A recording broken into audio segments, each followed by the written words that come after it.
مجھے ایک دوست نے پوچھا کہ آپ کا یہ سفر کیسا رہا ہے؟ میں نے کہا بھی اس شخص سے سفر کے بارے میں کیا پوچھتے ہو جسے یہی محسوس ہوتا رہا ہے کہ ایک باغ سے نکلے ہیں اور دوسرے باغ میں داخل ہو گئے ہیں۔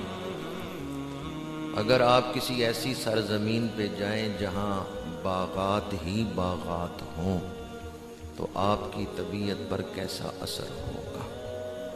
بغداد شریف کی سرزمین، وہاں قدم قدم پہ روحانیت کے گلشن مہک رہے ہیں۔ وہ آپ نے سنا ہوگا کہ اینٹ اٹھائیں تو نیچے سے سونا نکلتا ہے۔ بغداد شریف واقعتاً ہی ایسی سرزمین ہے جہاں آپ کہیں سے بھی اینٹ اٹھائیں نیچے سے تاریخ ساز شخصیت کا مزار نکل رہا ہے۔ غوث اعظم بھی وہاں ہے، امام اعظم بھی وہاں ہے، شہید اعظم بھی وہاں ہے، شہنشاہ ولایت بھی وہاں ہے، اہل بیت کے عظیم افراد، اہل بیت کی عظیم ہستیوں کے مزارات بھی وہاں ہیں، اور علماء اسلام کے جو مایہ ناز ہستیاں ہیں ان کے مزارات بھی وہاں ہیں، امام غزالی بھی وہاں ہیں۔ تو وہاں جو مزارات مقدسہ ہیں، اگر ان میں سے کسی ایک ہستی کا مزار کسی شہر میں ہو تو وہ شہر شان والا ہے، لیکن وہاں تو سینکڑوں ایسی ہستیاں ہیں جن کے مزارات سے عراق کی سرزمین روحانیت کا مرکز بنی ہوئی ہے۔ بغداد شریف سب سے پہلے ہماری حاضری ہوئی، اور بغداد شریف کے حوالے سے تاریخ کی کتابوں میں یہ بات موجود ہے کہ یہ اصل میں جو لفظ ہے بغداد، باغ کہتے ہیں خدا کو اور داد کہتے ہیں عطیہ کو۔ بغداد عطیہ خداوندی، یہ ایک معنی ہے لفظ بغداد کا، اور دوسرا معنی یہ ہے کہ اصل میں یہ لفظ باغ تھا، باغ داد۔ نوشیروان عادل کا یہاں ایک باغ تھا جس میں بیٹھ کے وہ اپنی عدالت لگاتا تھا اور فیصلے کرتا تھا، تو اس وجہ سے اس جگہ کو باغ داد کہا جاتا تھا، لیکن کثرت استعمال کی وجہ سے پھر یہ بغداد بن گیا۔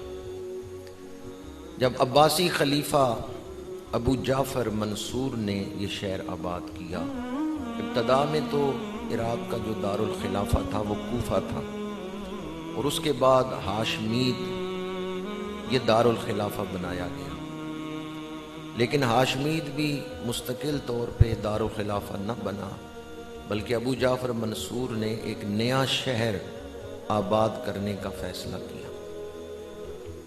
جب اس نے یہ شہر آباد کیا جسے بغداد کہا جاتا تھا، تو ایک نقشے کے تحت اس نے دریائے دجلہ کے کنارے یہ شہر آباد کیا۔ آپ وہاں باہر زیارتوں کے لیے نکلیں تو بار بار دریا آپ کے سامنے آئے گا، تو اگر وہاں پوچھیں یہ کون سا دریا ہے تو یہی کہیں گے دریائے دجلہ ہے۔ تو وہاں دریائے دجلہ کے کبھی مشرقی کنارے پہ ہیں، کبھی مغربی کنارے پہ ہیں، دریائے دجلہ کے کنارے ہی یہ شہر آباد کیا گیا تھا بغداد۔ اس وقت خلیفہ نے اس کا نام رکھا تھا مدینہ السلام، لیکن وہ نام کتابوں میں ہی رہا۔ مدینہ السلام کا جو نام تھا وہ زبان زد عام نہیں ہوا، وہ کتابوں میں ہی رہا۔ اور بسا اوقات ایسا ہوتا ہے، ہم بھی اپنے معاشرے میں دیکھتے ہیں کہ کسی شہر کا نام بدلا جاتا ہے، لیکن جو نام لوگوں میں مشہور ہوتا ہے وہی معروف رہتا ہے۔ ہمارے یہاں یہ خونی چک ہے، تو خونی چک میں چونکہ خون کا لفظ آتا ہے تو اس کا نام رکھا گیا چک مرتضیٰ، تو بہت کم لوگ ہی اس کو بلاتے ہیں، ورنہ زیادہ تر خونی چک ہی بلا رہے ہیں۔ اسی طرح اور کتنے ہیں سڑکیں ہیں، چوک ہیں، شہر ہیں جن کے نام تبدیل کیے گئے، لیکن وہ کاغذوں کی حد تک کی رہے۔ خلیفہ ابو جعفر منصور نے بغداد شریف کا نام جو کاغذوں میں رکھا تھا وہ مدینہ السلام تھا، اور حقیقت یہ ہے کہ کسی دور میں یہ خلافت اسلامیہ کا مرکز تھا۔ جیسے آج کل دنیا میں واشنگٹن کو مرکزیت حاصل ہے، کسی زمانے میں بغداد کو بھی مرکزیت حاصل تھی۔ یہاں عباسی خلفاء کی حکومت تھی، ہارون الرشید کا زمانہ ہے۔ باہر کھلے میدان میں ہارون الرشید اپنے چند ساتھیوں کے ساتھ بیٹھا ہوا ہے اور عرصہ ہوا تھا بارش نہیں ہوئی، تو بادل بن کے آئے۔ خلیفہ خوش ہوا کہ لگتا ہے آج بارش ہوگی، لیکن بادل اس کے سر کے اوپر سے گزر گئے، بغداد پر برسے نہیں۔ تو ہارون الرشید نے کہا ٹھیک ہے تمہاری مرضی ہے، بغداد پہ نہ برسو، آگے گزر جاؤ، لیکن جہاں بھی جا کے برسو گے تمہاری بارش سے جو فصل ہوگی اس کا خراج بغداد میں ہی آئے گا۔ اس سے آپ اندازہ لگا سکتے ہیں کہ بغداد کی سلطنت کتنی وسیع تھی، یا بغداد کا اثر و رسوخ کیسا تھا۔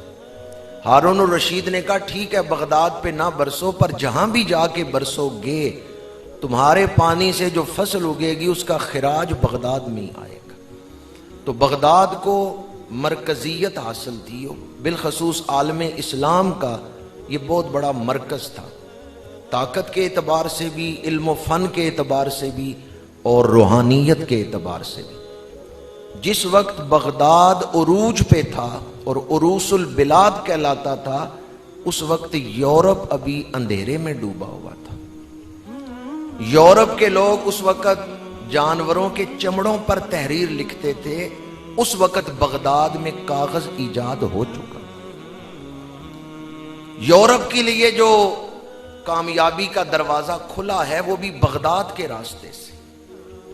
بغداد میں عباسی خلفاء نے بیت الحکمت قائم کیا تھا، دار الترجمہ، جس میں انہوں نے یونانی، سنسکرت اور سریانی زبان کی جو کتابیں تھیں انہیں بغداد میں منگوا کر ترجمہ کروایا۔ وہ ترجمہ جب یورپ میں پہنچتا ہے تو یورپ میں ترقی کے دروازے کھل جاتے ہیں۔ اور پھر جب بغداد پہ ہلاکو خان نے حملہ کیا اور بغداد کی جو سیاسی حیثیت تھی وہ ختم ہو گئی، تو یورپ کو موقع مل گیا عروج کا اور ترقی کا، ورنہ بغداد کبھی مرکزی حیثیت رکھتا تھا دنیا کے ممالک میں۔ ہلاکو خان نے 1258 عیسوی میں بغداد پہ حملہ کیا۔ اس حوالے سے بھی بغداد کی ایک خاص اہمیت اور حیثیت ہے کہ یہاں بغداد کئی دفعہ اجڑا ہے اور کئی دفعہ آباد ہوا ہے۔ بہت زیادہ انسانی خون یہاں بہایا گیا ہے۔ اللہ تعالیٰ اپنے رازوں سے بہتر واقف ہے۔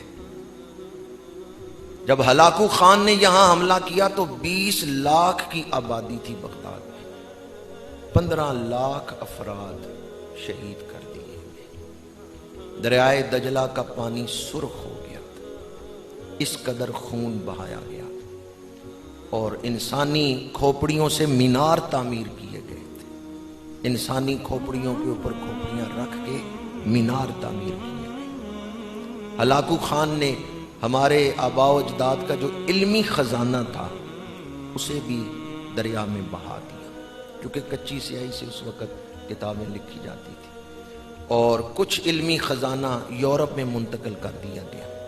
علامہ اقبال جب یورپ گئے تو انہوں نے اپنے آباء و اجداد کی کتابیں وہاں دیکھیں، تو اقبال کہتے ہیں میرا دل سی پارا ہوتا ہے کہ محنت ہمارے آباء و اجداد کی تھی لیکن فائدہ غیر مسلموں نے اس سے حاصل کیا۔ جن شاگردوں سے استاد بھی چھین لیے جائیں اور کتابیں بھی چھین لی جائیں تو وہ علم کیسے حاصل کریں گے؟ بڑے بڑے علماء ہلاکو خان نے شہید کر دیے اور کتابیں بھی دریا برد کر دی۔ اس لیے اسلامی تاریخ میں یہ بہت بڑا سانحہ ہے جو ہلاکو خان نے بغداد پہ حملہ کیا۔ معتصم باللہ نے اس وقت ہتھیار ڈال دیے اور اس کا خیال تھا کہ ہتھیار ڈالنے سے شاید میں بچ جاؤں، لیکن ہلاکو خان نے اس کو قتل کر دیا۔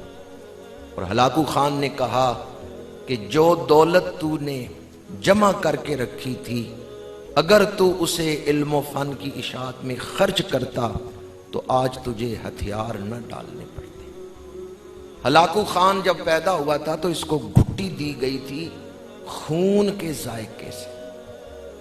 کبھی آپ نے سنا ہے کسی بچے کو دنیا میں جو پہلا ذائقہ چکھایا گیا ہو وہ خون کا ذائقہ؟ یہ کیسا قبیلہ اور کیسا خاندان تھا کہ ہلاکو خان کو جب گھٹی دی گئی تھی تو پہلا ذائقہ جو اس کی زبان نے چکھا تھا وہ خون کا ذائقہ تھا. اس لیے انسانی خون بہا کے وہ خوش ہوتا تھا. اور یہ بات تو آپ اکثر علماء سے بزرگوں سے سنتے ہوں گے کہ گھٹی کسی نیک آدمی سے دلوانی چاہیے. تو گھٹی کا ایک اثر طبیعت پہ ہوتا ہے. ہمارے ہاں بچہ پیدا ہوتا ہے تو پہلی آواز جو اس کے کانوں میں ڈالتے ہیں وہ اللہ اکبر کی آواز ہے. اس کا بھی سماعت کے ذریعے روح تک، لاشعور تک اثر پہنچتا ہے. تو ہلاکو خان کے منہ کو انسانی خون لگ گیا تھا اور انسانوں کو ناحق قتل کر کے اس کی روح خوش ہوتی تھی، اس کا دل خوش ہوتا تھا. اس لیے انسانی تاریخ میں منگول قبیلے نے، چنگیز خان نے، ہلاکو خان نے بہت زیادہ خون بہایا. تاتاریوں نے حد کر دی ہے انسانیت کی تذلیل کی. اور خود یہ ہلاکو خان کیسے مرا تھا؟ قرآن پاک کی جو آیت میں نے آج آپ کے سامنے خطبہ میں تلاوت کی ہے اس میں اللہ کریم نے ارشاد فرمایا سورہ حج کے اندر، افلم یسیروا فی الارض، کیا ان لوگوں نے زمین کی سیر نہ کی؟ اگر وہ زمین کی سیر کرتے فتکون لہم قلوب یعقلون بہا، تو انہیں ایسے دل مل جاتے جن سے عبرت حاصل کرتے، سمجھ بوجھ انہیں حاصل ہو جاتی. او آذان یسمعون بہا، یا ایسے کان انہیں مل جاتے جن سے وہ حقیقت کو سننے لگتے. فإنہا لا تعمى الابصار ولكن تعمى القلوب التي في الصدور، لوگوں کی آنکھیں اندھی نہیں ہوتی، لوگوں کے دل اندھے. جب دل اندھے ہو جائیں وہ حق کو سامنے دیکھ کر بھی عبرت نہیں حاصل کرتے. ہاتھ سخاوت کرتا ہے یا دل سخاوت کرتا ہے؟ دل سخی نہ ہو تو کیا ہاتھ سخاوت کر سکتا ہے؟ نہیں. دل سخی نہ ہو تو ہاتھ سخاوت نہیں کر سکتا. دل بہادر نہ ہو تو بازو سے بہادری کا اظہار نہیں ہو سکتا. اگر دل اندھا ہو تو سر کی آنکھوں کا کوئی فائدہ نہیں حاصل ہوتا. بصارت کام نہیں دیتی اگر بصیرت نہ ہو. بصارت نہ ہو تو انسان ٹھوکریں کھاتا ہے اور بصیرت نہ ہو تو پھر بھی ٹھوکریں کھاتا ہے. تو بصیرت دل کی آنکھوں کو کہتے ہیں. قرآن کہتے ہیں فَإِنَّهَا لَا تَعْمَى الْأَبْصَارُ وَلَكِنْ تَعْمَى الْقُلُوبُ الَّتِي فِي الصُّدُورِ، لوگوں کی آنکھیں اندھی نہیں ہوتی، دل اندھے ہوتے ہیں. قرآن کہتے ہیں زمین کی سیاحت کرو اور دیکھو گھر موجود ہیں، یہ گھر بنانے والے کہاں چلے گئے؟ گھر تو موجود ہیں، گھر بنانے والے کہاں چلے گئے؟ اپنی دولت سے جو گھر انہوں نے بنائے ان گھروں سے نکال دیے گئے اور اپنے اعمال سے جو گھر بنائے تھے ان میں بسا دیے گئے. بس میری ساری گفتگو کا پیغام اس ایک جملے میں ہے. سارے سفر بغداد سے جو چیز مجھے حاصل ہوئی ہے وہ ایک جملے میں آپ کے سامنے بیان کر رہا ہوں. دولت سے بنائے ہوئے گھروں کو ہم چھوڑ جائیں گے، اپنے عملوں سے بنائے ہوئے گھروں میں جا کے آباد ہونا ہے. جو بادشاہ اس وقت ظلم کرتے رہے، آج کسی بادشاہ کے مزار پہ رونق نہیں ہے، پر حضور غوث اعظم کے مزار پہ جائیں، آج وہاں قرآن پڑھا جا رہا ہے. حضرت امام موسیٰ کاظم کے مزار پہ جائیں، وہاں قرآن پڑھا جا رہا ہے. بادشاہوں کے گھر بھی اجڑ گئے، مزار بھی اجڑے ہوئے ہیں، اللہ والوں کے مزار آج بھی آباد ہیں. قرآن کہتے ہیں فَاذْكُرُونِي أَذْكُرْكُمْ، اللہ فرماتا ہے تم میرا ذکر کرو میں تمہارا ذکر کروں گا. فَاذْكُرُونِي أَذْكُرْكُمْ، تم میرا ذکر کرو میں تمہارا ذکر کروں گا. داتا صاحب اپنی ظاہری زندگی میں اللہ اللہ کرتے رہے، جب دنیا سے چلے گئے آج 950 سال ہو گئے ہیں داتا صاحب کے مزار پہ قرآن کھلا ہوا ہے. یہی حال بغداد شریف کے مزارات کا میں نے دیکھا ہے.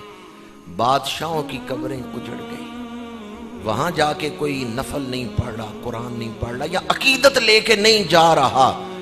کوئی مورخ جاتا بھی ہے یا کوئی سیاح جاتا بھی ہے تو صرف وزٹر کے طور پہ بادشاہوں کے مزار پہ جائے گا، لیکن حضور غوث اعظم کے مزار پہ لوگ آتے ہیں تو سائل بن کے آتے ہیں، بیکاری بن کے آتے ہیں۔ دولت سے بنائے ہوئے گھروں سے ہم نکال دیے جائیں گے، کہاں بسائے جائیں گے جی؟ کون سے گھروں میں جا کے بسنا ہے؟ وہ گھر جو ہم اپنے اعمال سے بنا رہے ہیں، اس گھر میں جا کے بسنا ہے۔ اور یہ جو دنیاوی دولت سے بنائے ہوئے گھر ہیں، ان سے نکال دیے جائیں گے۔ اللہ نے ہمیں ایک موقع دیا ہے کہ آخرت میں جو اصل جہان ہے نا، وہاں اپنے لیے گھر بنا لو۔ یہ دنیا کی زندگی کیا ہے؟ اللہ کی طرف سے موقع ہے۔ اللہ کی طرف سے کیا ہے؟ دنیا کی زندگی ایک موقع ہے اللہ کی طرف سے کہ اصل جہان جو ہے نا، وہاں اپنا گھر بنا لو، نیک اعمال سے خوبصورت محل بنا لو۔ بادشاہوں نے دنیاوی دولت سے دنیا میں محل بنائے، ان محلات سے وہ نکال دیے گئے۔ ہلاکو خان نے بڑا ظلم کیا۔ موت کیسے آئی؟ 300 آدمی صف میں کھڑے کیے تھے، 3 صفیں بنائی تھیں، اور اس نے جلاد کو حکم دیا کہ ترتیب سے ان کے سر اتارتے جاؤ۔ 300 مسلمان تھے، ان میں بزرگ بھی تھے، نیک لوگ بھی تھے۔ ہلاکو خان نے کہا ترتیب سے 3 صفوں میں ترتیب سے ان کے سر اتارتے جاؤ، اور جب سر گرتے تھے، خون کے فوارے نکلتے تھے، ہلاکو خان خوش ہوتا تھا۔ پہلی صف میں ایک بزرگ کھڑے ہیں، انہوں نے دیکھا نا سر کٹ رہے ہیں، تو کہا میں دوسری صف میں چلا جاتا ہوں، چلو کچھ دیر میری زندگی بڑھ جائے، میں کچھ دیر کے لیے تلوار سے بچ جاؤں۔ وہ پہلی صف چھوڑ کے دوسری صف میں چلے گئے۔ جلاد نے دوسری صف کی افراد کی گردنیں کاٹنا شروع کی، تو وہ بوڑھا شخص ڈرتے ہوئے تیسری صف کی طرف چلا گیا، شاید میں بچ جاؤں۔ ہلاکو خان گھوڑے پہ بیٹھا تھا، منظر دیکھ رہا تھا۔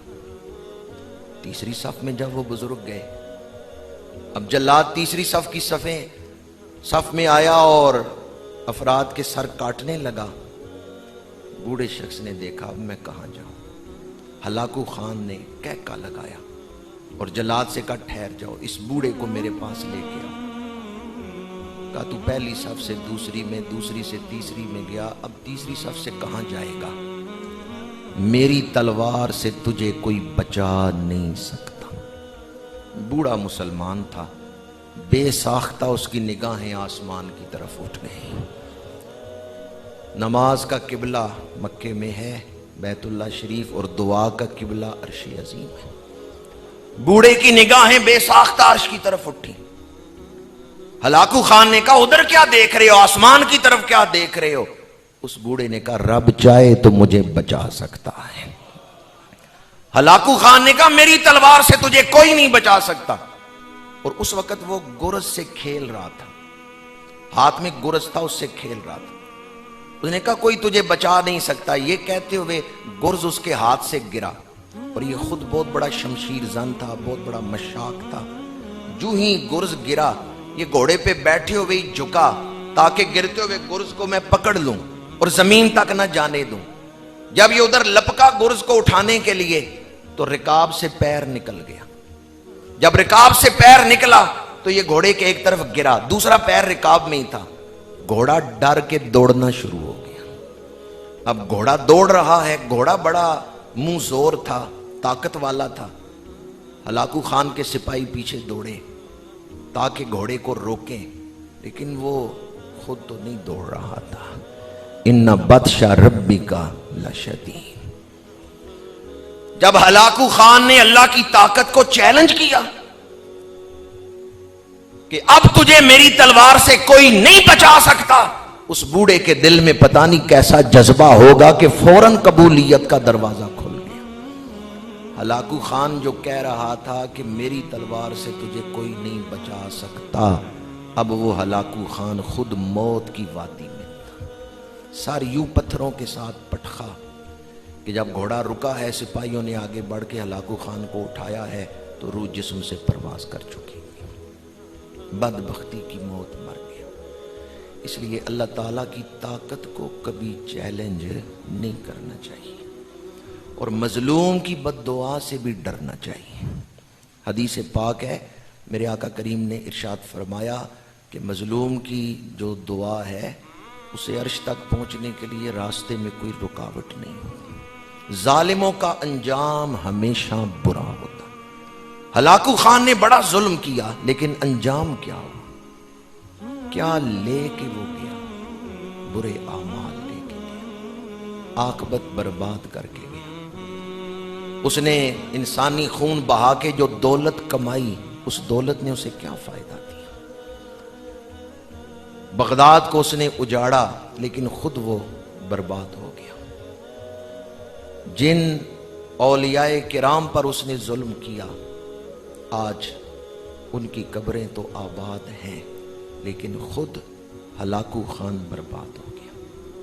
اس لیے قرآن ہمیں کہتا ہے کہ لوگ اگر زمین کی سیاحت کریں تو وہ دیکھیں گے، انہیں عقل نصیب ہوگی، ان کے دل روشن ہوں گے، انہیں عبرت حاصل ہوگی۔ اور اگر اجڑے ہوئے دیار دیکھ کر کوئی عبرت نہیں حاصل کرتا تو اس کا دل اندھا ہو چکا ہے۔ میں نے آپ کے سامنے اس سفر کو ایک جملے میں اس انداز میں بیان کیا ہے کہ دنیا کی دولت سے بسائے ہوئے گھروں کو ہم نے چھوڑ جانا ہے، اور بسنا کن گھروں میں ہے؟ جب ہم بغداد شریف حاضر ہوئے تو سب سے پہلے ہماری حاضری جس بارگاہ میں ہوئی وہ گلشن اہل بیت کے گلے سرسبز ہیں۔ وہ ہستی ہیں جن کے بارے میں امام شافعی رحمت اللہ تعالی علیہ نے ارشاد فرمایا، اور شیخ عبدالحق محدث دہلوی نے مدارج النبوت میں، شیخ عبدالحق محدث دہلوی صاحب مدارج النبوت، انہوں نے اشیات اللمعات شرح مشکات میں یہ قول نقل فرمایا ہے، قبر موسیٰ کاظم تریاک مجرب است۔ امام موسیٰ کاظم کے مزار کے پاس دعا کریں، اللہ دعا کو قبول فرما لے۔ امام شافعی فرماتے ہیں کتنی دفعہ ہم نے وہاں دعا کی، اللہ نے دعا کو قبول فرما لی۔ وہ کیسی ہستیاں ہیں کہ جن کی قبر کے پاس جا کے دعا کریں تو دعا قبول ہو جاتی ہے۔ خود ان ہستیوں کے مقام اور رفعت کا عالم کیا ہوگا۔ آپ حضرت امام جعفر صادق کے بیٹے ہیں، اور امام عالی مقام سرکار سید الشہداء امام حسین رضی اللہ تعالی عنہ کی اولاد پاک میں سے ہیں۔ نام تو موسیٰ تھا، لیکن لقب تھا کاظم۔ یہ کاظم کا معنی کیا ہے؟ پینے والا۔ آپ کی طبیعت میں تحمل اتنا تھا کہ کبھی آپ نے غصے کا اظہار نہیں فرمایا، کبھی ترش روئی سے آپ کی طبیعت میں کمال درجے کا ٹھہراؤ تھا، صبر کا پیکر تھے، بڑے ظلم کیے گئے، لیکن آپ کی زبان پہ کبھی غصے سے کوئی لفظ نہیں آیا۔ ابتداً آپ مدینہ منورہ میں رہتے تھے، اور یہاں مدنی دور میں آپ کے غلاموں نے عرض کیا کہ فلاں شخص آپ کی بے ادبی کرتا ہے، اگر ہمیں اجازت دیں تو ہم اس کا منہ بند کر دیں۔ آپ نے فرمایا کہ تم اسے کچھ نہ کہنا، میں خود اس بات کا تدارک کر لوں گا۔ آپ اس کے باغ میں تشریف لے گئے اور ایسا احسان فرمایا کہ وہ جو آپ کے خلاف بولتا تھا پھر وصال تک آپ کی تعریف کرتا رہا ہے۔ تو آپ نے اپنے غلاموں سے فرمایا کہ تم اسے جھگڑنا چاہتے تھے، میں نے احسان کر کے اس کا دل فتح کر لیا، مجھے بتاؤ تمہارا طریقہ ٹھیک تھا یا میرا طریقہ ٹھیک ہے؟ اور آپ نے فرمایا دشمن کا ظرف جانچو، اگر وہ احسان شناس ہے تو پھر احسان کر کے اس کا دل فتح کر لو، لڑائی ختم ہو جائے گی۔ یہ حضرت امام موسیٰ کاظم کا فرمان ہے کہ دشمن کا ظرف جانچو، اگر وہ احسان کی قدر کرنے والا ہے تو پھر اس پر احسان کر کے اس کا دل فتح کر لو۔ حضرت امام موسیٰ کاظم رضی اللہ تعالی عنہ کمال درجے کے عبادت گزار، جواد اور صبر کرنے والے تھے۔ اکثر آپ کا یہ معمول تھا اشراق کی نماز کے بعد سر سجدے میں رکھتے اور چاشت تک سر سجدے میں رکھتے۔ سجدوں کی لذت اس سے آج ہم محروم ہو چکے ہیں، اور اس خاندان کو، خاندان نبوت کو خاص فیض جو ہے وہ یہ عبادت کی لذت اور حلاوت کا ہے۔ پہلی بات میں نے آپ کے کردار سے عرض کی تحمل، غصے کو پی جانا، اور دوسری بات ذوق عبادت، شوق عبادت۔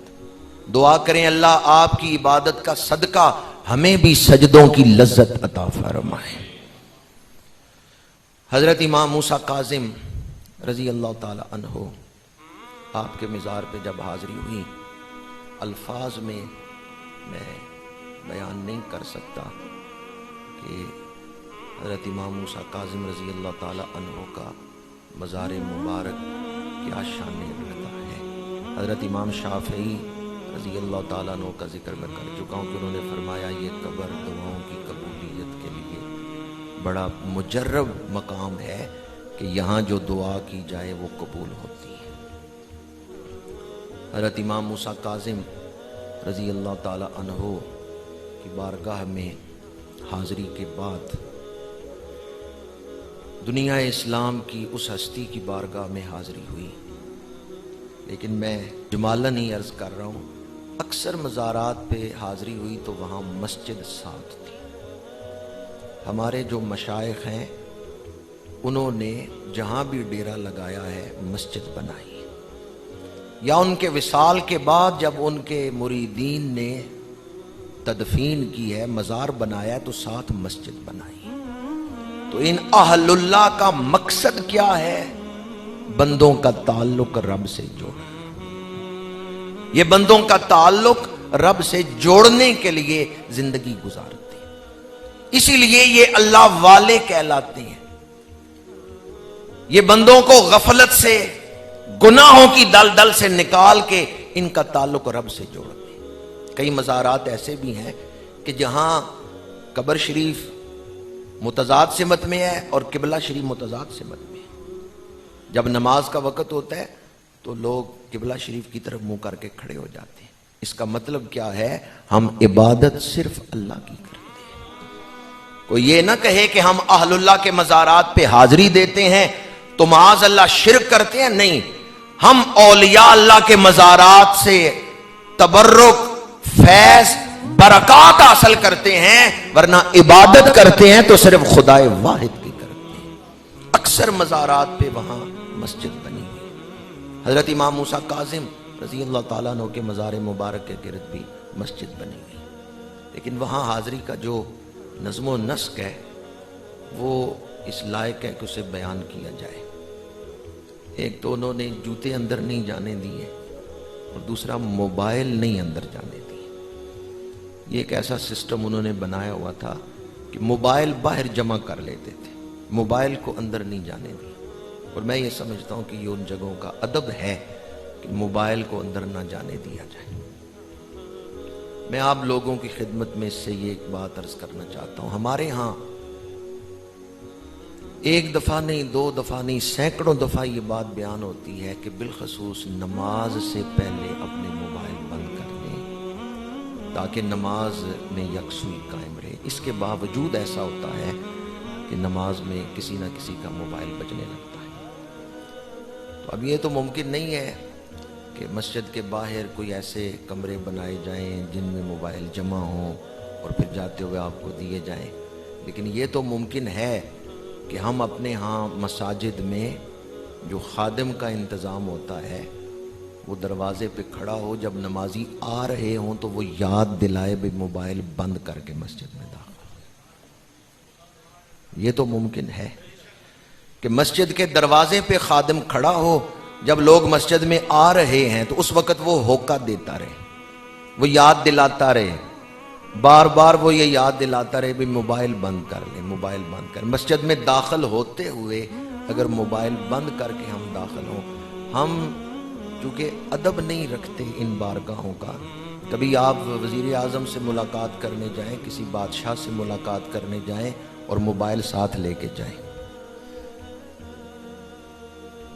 تصدیق خیر موقع پہ ہی ہو گئی ہے کہ ہماری غفلتوں کا عالم کیا ہے. یہ بارگاہ ذوالجلال ہے. حضور حیدر کرار شیر خدا نماز کے لیے وضو فرماتے ہیں تو کانپ رہے ہیں. کون؟ مولا علی شیر خدا. اور آپ سے پوچھا گیا کہ آپ کا رنگ زرد ہو جاتا ہے، کانپنے لگتے ہیں جب نماز کے لیے وضو فرما رہے ہوتے ہیں یا مسجد کی طرف تشریف لا رہے ہوتے ہیں، تو آپ فرماتے امانت کی ادائیگی کا وقت آ گیا ہے. انا اردنا الامانۃ علی السماوات والارض والجبال فابین ان یحملنها واشفقن منها وحملها الانسان. عشق الہی کی وہ امانت جو آسمانوں نے نہیں اٹھائی، زمین نے نہیں اٹھائی، پہاڑوں نے نہیں اٹھائی، ان کے سینے پھٹ گئے کہ ہم یہ امانت نہیں اٹھا سکتے. وہ امانت حضرت انسان نے اٹھائی. اور نماز اس امانت کی ادائیگی کا وقت کہ میں یکسو ہو کے تیری بارگاہ میں سر جھکا رہا ہوں. میں دنیا میں مصروف رہا پر دنیا کی کوئی چیز، کوئی منصب، کوئی لذت میرا دل اپنی طرف نہیں کھینچ سکی. میرا دل تیری طرف ہی کھینچتا ہے. یہ وہ امانت ہے جو انسان نے اٹھائی ہے. دنیا کا کوئی منصب، کوئی لذت اور کوئی چیز میرا دل نہیں لے سکتی. میرا دل جھکتا ہے تو پروردگار تیری بارگاہ میں ہی جھکتا ہے.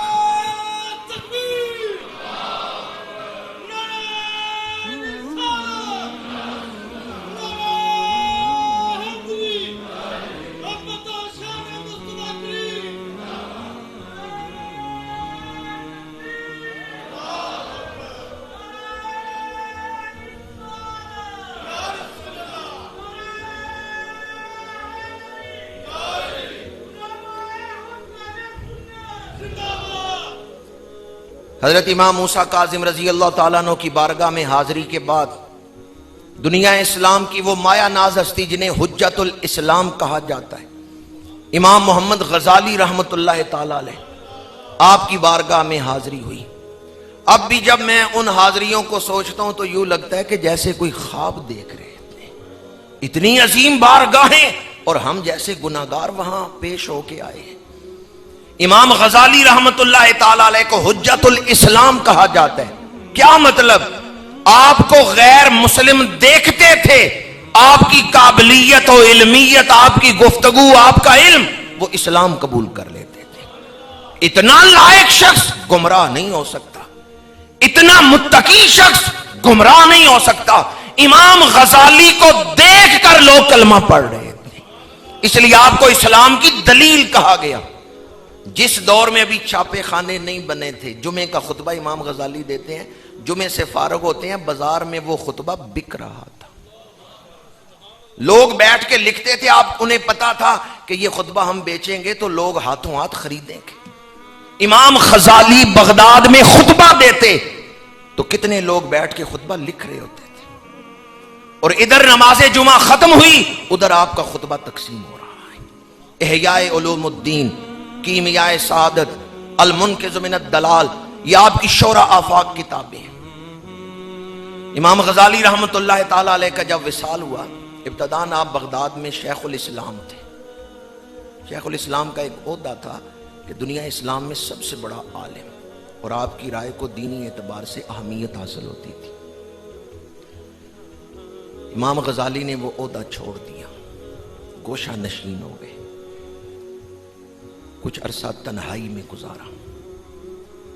جب آپ کے وصال کا وقت آیا تو آپ نے غسل کیا ہے، لباس بدلا ہے، 2 نفل پڑھے ہیں، چادر لے کے لیٹ گئے ہیں، قبلہ رخ ہو کے دایاں ہاتھ رخسار کے نیچے رکھ کے لیٹے ہیں اور کہتے ہیں جو حکم میرے مالک کا. کلمہ پڑھ رہے ہیں اور روح جسم سے پرواز کر گئے ہیں. اہتمام کے ساتھ موت کے دروازے سے گزرے. وصال سے پہلے غسل کیا ہے، لباس بدلا ہے، 2 نفل پڑھے ہیں، چادر لے کے لیٹ گئے اور قبلہ رخ ہو کے ہاتھ رخسار کے نیچے رکھ کے کہتے ہیں جو حکم میرے مالک کا. روح جسم سے پرواز کر گئی. جب آپ کے مزار پہ حاضری ہوئی، دوبارہ عرض کر رہا ہوں کہ کیفیات کو الفاظ کا جامہ نہیں پہنایا جا سکتا۔ میں اگر ساری زندگی ان حاضریوں پہ اللہ کا شکر ادا کرتا رہوں تو شکر نہیں ادا کر سکتا کہ اس قدر اللہ کریم نے فضل فرمایا۔ جب ہم آپ کے مزار پہ حاضری دے رہے تھے تو جو آپ کا خادم تھا، ساتھ اس کا کمرہ تھا، وہ آ گیا آپ کے مزار پہ اور اس نے وہاں کی کرنسی میں سے 250 ہم سب کو دیے جتنے ہم زائرین تھے۔ وہ امام غزالی رحمۃ اللہ تعالیٰ علیہ کی شان بیان کرتا رہا کہ آپ شیخ الاسلام تھے، شیخ القرآن تھے، شیخ الحدیث تھے، شیخ طریقت تھے، شیخ الفلسفہ تھے۔ وہ آپ کی شان بیان کرتا رہا، پھر اپنے کمرے میں چلا گیا۔ حاضری سے فارغ ہو کے جب ہم وہاں سے نکلے تو میں نے سوچا کہ آپ کے کمرے میں جاتا ہوں اور آپ کی کوئی خدمت کر کے آتا ہوں۔ میں ان کے کمرے میں گیا، چونکہ انہوں نے ہم سب کو تحائف دیے تھے 250 وہاں کی جو کرنسی ہے وہ انہوں نے تمام زائرین کو پیش کی تھی، تو میں نے کچھ پیسے ان کو پیش کرنا چاہے، لیکن انہوں نے جو جواب دیا ہے وہ جب سوچتا ہوں تو آج بھی دل میں فکر آخرت پیدا ہوتی ہے۔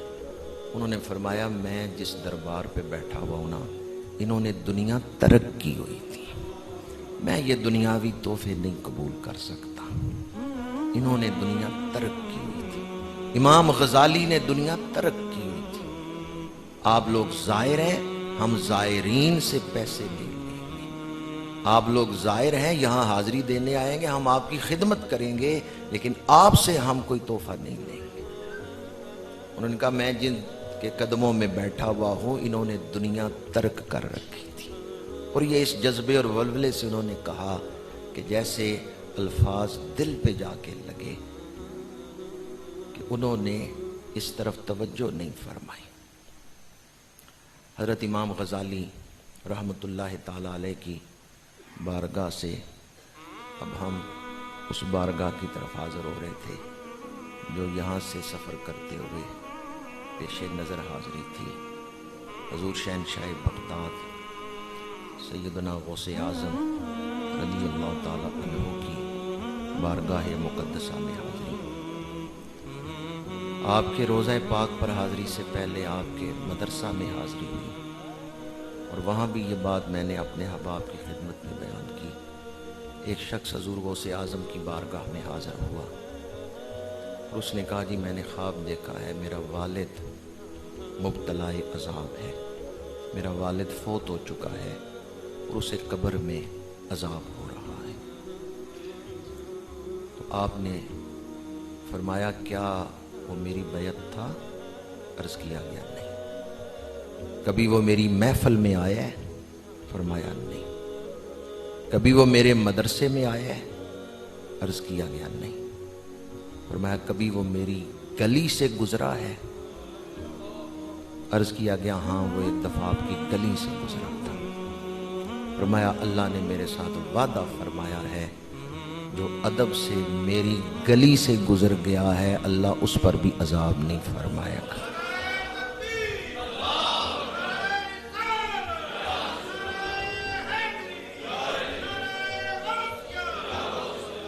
آپ نے دعا فرمائی اور پھر آپ نے مراقبہ کروایا تو اس شخص کو عالم کشف میں نظر آیا کہ پہلے جس قبر پہ عذاب ہو رہا تھا اب اس قبر پہ رحمتیں نازل ہو رہی ہیں۔ قرآن پاک میں ان رحمت اللہ قریب من المحسنین، بے شک اللہ کی رحمت محسنین کے قریب ہے، نیکوکاروں کے قریب ہے۔ اولیاء اللہ کے مزارات یہ رحمت کے مرکز ہیں۔ جس وجود سے دنیا کی زندگی میں خیر پھیلتی ہے، لوگوں کو بھلائی ملتی ہے، وہ خیر والا وجود دنیا سے چلا جائے، جہاں قبر بنائی جائے وہ قبر بھی خیر کا مرکز ہے۔ شاہ ولی اللہ محدث دہلوی نے اور دیگر کئی بزرگوں نے شہنشاہ بغداد کے بارے میں لکھا ہے کہ آپ اپنی قبر میں اسی طرح تصرف فرماتے ہیں جس طرح اولیاء اپنی دنیاوی زندگی میں تصرف فرماتے ہیں۔ اہل اللہ اپنی قبروں میں بھی زندہ ہیں۔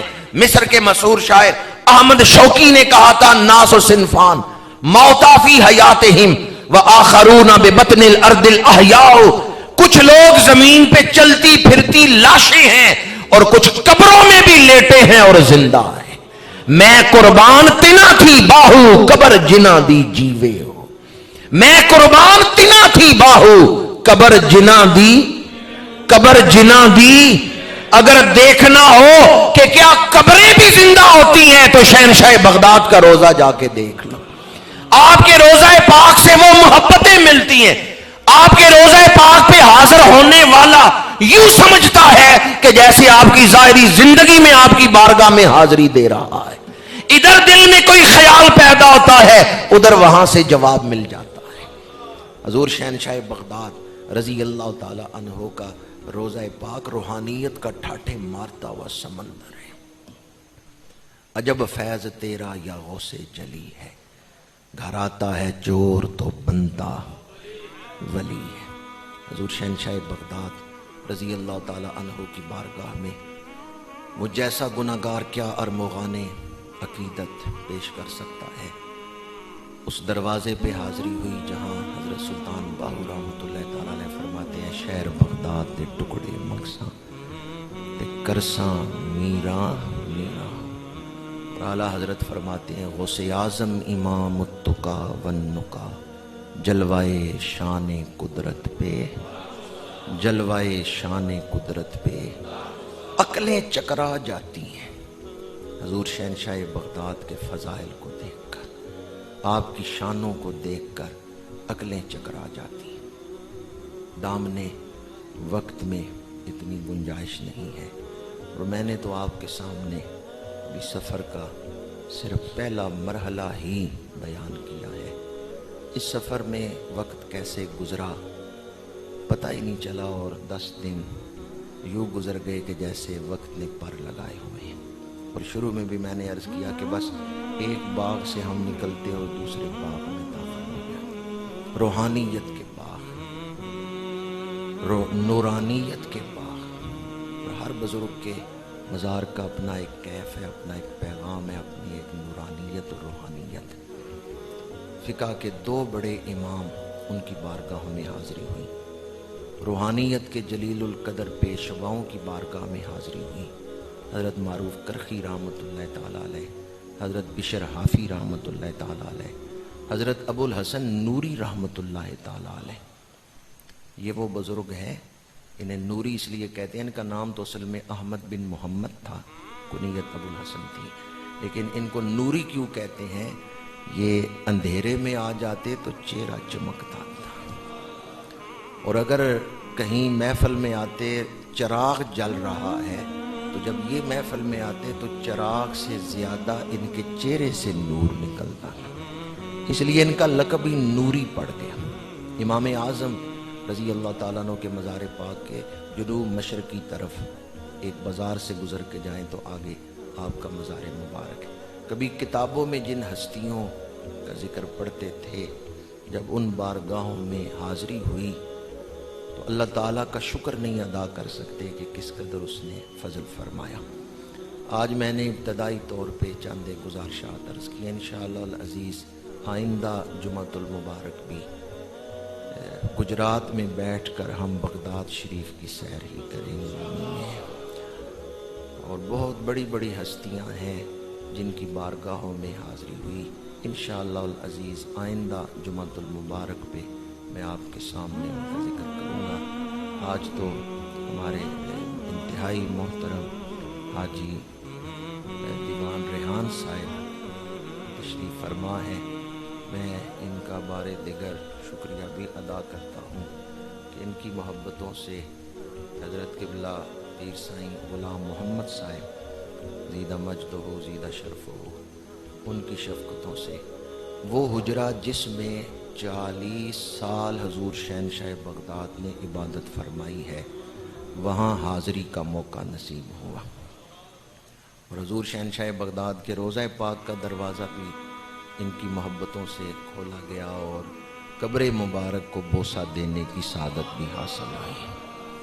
حضور شہنشاہ بغداد نے فرمایا تھا کہ جو میری گلی سے گزر گیا اس پر بھی کرم ہوگا. تو میں نے اس دن اپنے احباب سے کہا کہ ہمارے لیے تو آخری جو قرب کا دنیا میں مقام ہے وہ قبر کا بوسہ ہی ہے. تو اللہ تعالیٰ نے ہمیں حضور شہنشاہ بغداد کی قبر کا بوسہ بھی نصیب فرما دیا ہے. تو گویا قرب میں جو دنیاوی اعتبار سے ظاہری اعتبار سے آخری مقام ہو سکتا تھا وہ بھی اللہ نے ہمیں نصیب فرما دیا ہے. انشاءاللہ العزیز آئندہ جمعۃ المبارک آپ کی خدمت میں مزید گزارشات عرض کروں گا. آج میں آپ کی خدمت میں یہی عرض کر سکا ہوں کہ میں نے اس سفر میں قدم قدم پہ جو چیز مشاہدہ کی ہے. ابھی حضرت سلمان فارسی کا ذکر باقی ہے, حضرت حذیفہ کا ذکر باقی ہے جن کی قبر 1931 میں کھولی گئی تو جسم تر و تازہ تھا. صحابی رسول, ان کے مزار پہ بھی حاضری ہوئی. دجلہ کے اس مقام سے بھی گزرے ہیں جہاں صحابہ نے گھوڑے دریا میں ڈالے تھے, وہ بھی یہ جو مقام ہے مدائن, وہاں ہی قریب دریائے دجلہ کا وہ حصہ ہے. تو انشاءاللہ آئندہ جمعۃ المبارک کو آپ کی خدمت میں مزید گزارشات پیش کروں گا. آج تو اتنا ہی پیغام ہے کہ دنیاوی دولت سے بنائے ہوئے گھروں کو چھوڑ کر اپنے اعمال کے بنائے ہوئے گھروں میں لوگ آباد ہو گئے. من عمل صالحا من ذکر او انثی وهو مؤمن فلنحیینہ حیاتا طیبہ. اللہ فرماتا ہے جس نے عمل اچھے کیے اس حال میں کہ وہ مومن ہے, ہم اسے ضرور بھی ضرور اچھی زندگی عطا فرمائیں گے. اللہ فتنوں کے اس دور میں ہمیں دین پر استقامت نصیب فرمائے. لوئے لوئے پر لے کڑیے جے تد پانڈا پرنا, شام پئی بن شام محمد کر جاندی نے ڈرنا. وما علینا